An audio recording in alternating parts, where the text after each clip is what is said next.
Kenya appears set for a prolonged period of political, constitutional and economic uncertainty prompted by the presidential election standoff. President Uhuru Kenyatta, who won a repeat election boycotted by his main challenger Raila Odinga, faces a tense 2 days before he knows whether he will begin a second term or wait for another Supreme Court determination on whether or not he won fairly. Monday is the constitutional deadline within which a petitioner can challenge a presidential win. Mr. Kenyatta was declared winner of the repeat poll on September 30. Turnout.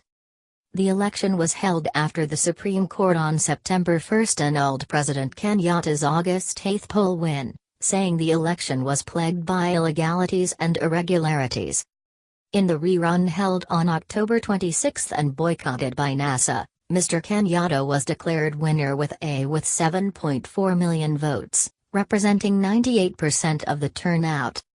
When he received his certificate from Independent and Electoral Boundaries Commission Chairman Wafula Chebukati, a cautious President Kenyatta did not spell out his agenda or engage his rivals, saying he would only do so once legal issues around his re-election were cleared. The scale of the challenge that lies ahead was revealed Friday when Mr. Odinga's NASA started what it called a campaign of economic liberation by asking its supporters to boycott products and services of firms it claimed helped to subvert the election. It named Safaricom, the telecommunications giant and the most profitable company in the region, Brookside, a dairy products firm, and Bidco, the cooking oil maker. Defend.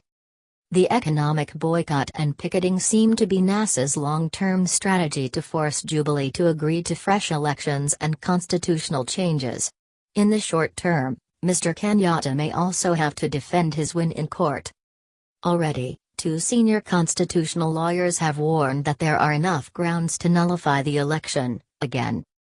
Mr. Nzambaki Tronga, who led the team of experts that drafted the 2010 Constitution, on Friday said while he was not aware of any plans to file a presidential petition at the Supreme Court, the question of what a fresh presidential election means would be the battleground. Uhuru's win, could be annulled on the grounds that nominations were not conducted by political parties, he said, adding that the general interpretation of the Supreme Court order on fresh election was for the Electoral Commission to open up the process even to those who had no participated on August 8. Mwa University law scholar Mutaka Kangu said there were a lot of illegalities and irregularities noted in Forms 34A and 34B in a repeat election, even more than what the Supreme Court pointed out in September. Memos. He pointed out that another ground could be on whether there was fair play in the inclusion of other candidates and if they were given enough time to campaign. The other has to do with the issues raised by Mr. Chebukati in his 2 leaked memos to Chief Executive Ezra Chiloba and the statement he made following the resignation of Commissioner Roslyn Akombe that he could not assure the country of a credible election. Professor Kangu said, if one attaches these issues and swears an affidavit, then any judge cannot dismiss such a case. And though NASA has said it would not file a petition this time, some Jubilee leaders believe it may be enjoined to one to be filed by friendly lobbies and are working overdrive to defeat it. NASA is working with 2 NGOs and they are getting a citizen to go to court represented by both organizations. They have asked them to sue Jubilee and include NASA as the respondent so that it looks like they are not part of it, Senate Majority Leader Kipchumba Murkomen said on Friday. His counterpart in the National Assembly Aden Duale said he was also aware of plans by the Kenya Human Rights Commission, KHRC, to file a petition.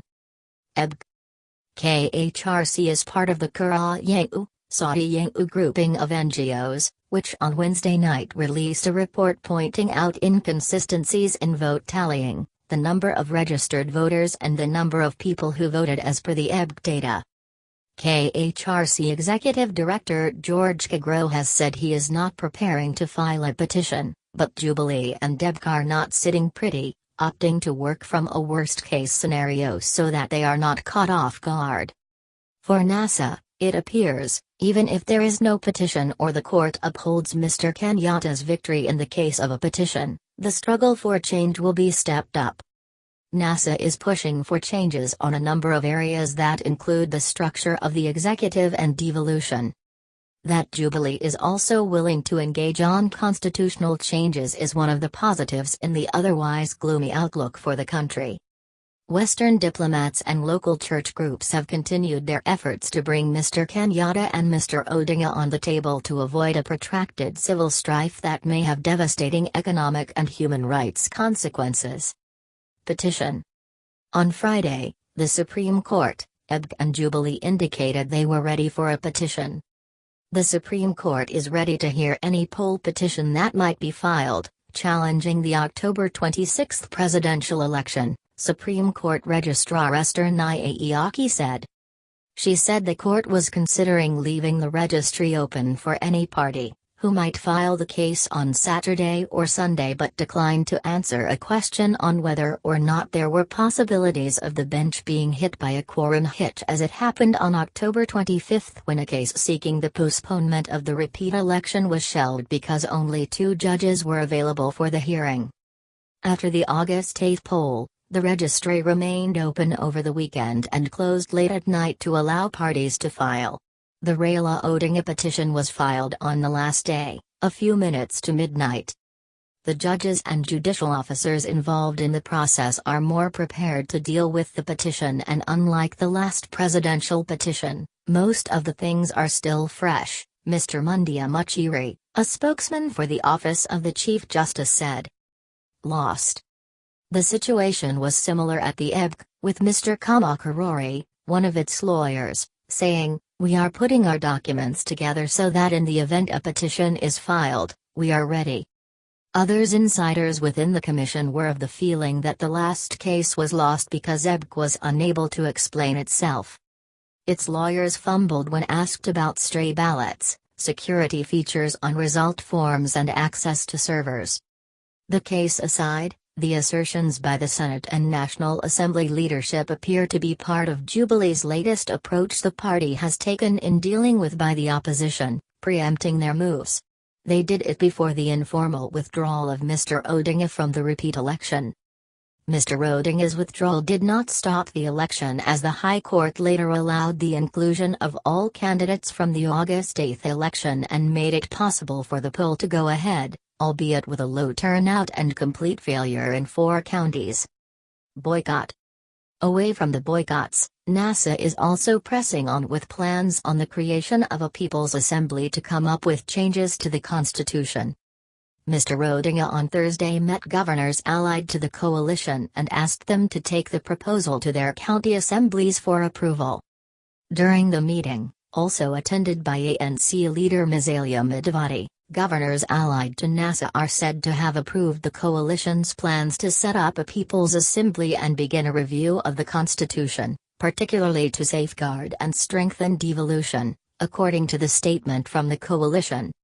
It is to constitute a convention to be held in Nairobi to discuss and determine the pathway to democracy and constitutionalism and to restore legality and the rule of law, NASA Chief Executive Norman Magayu said of the Assembly. But Mr. Murkomen accused the opposition of creating the impression that Kenya had not concluded the election. The reality is that Mr. Odinga, was misled by his advisers that when he withdraws there will be no election. Now he finds himself in a very difficult situation because elections took place, he said. NASA.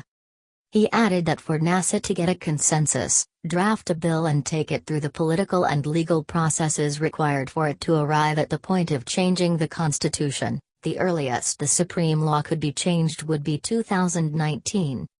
But away from the battle of wits pitting the two political formations, the nation has established that Jubilee-leaning leaders, the Church and the West are pushing for talks between President Kenyatta and his arch-rival Odinga. With a general consensus, including from President Kenyatta and his deputy William Ruto that the team was willing to have talks, various groups were this week pushing concerted efforts to get the two on the table.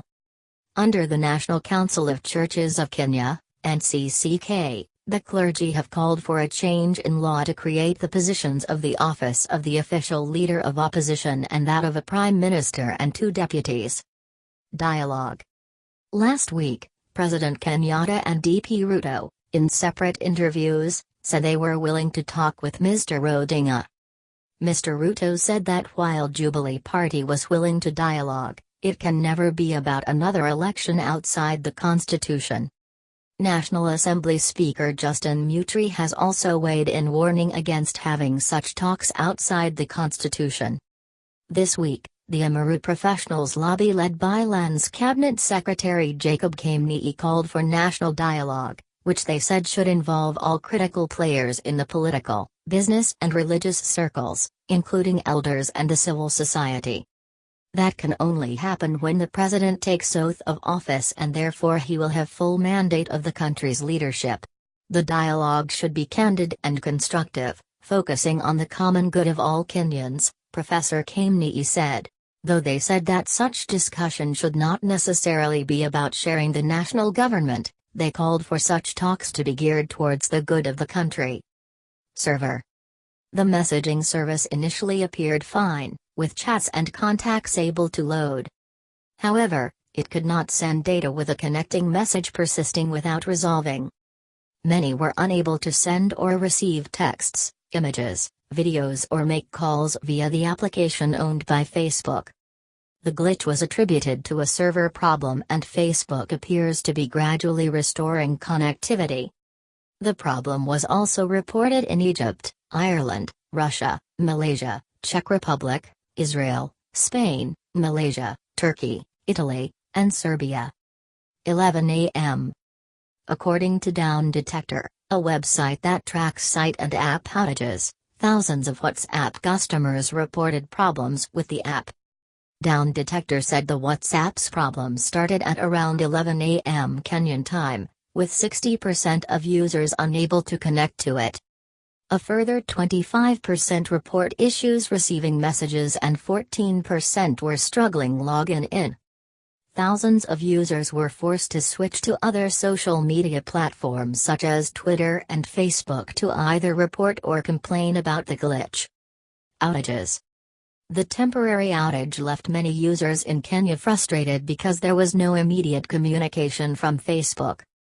Unlike Twitter and Facebook, the app, WhatsApp, does not maintain a customer service page to give users information when the application is down.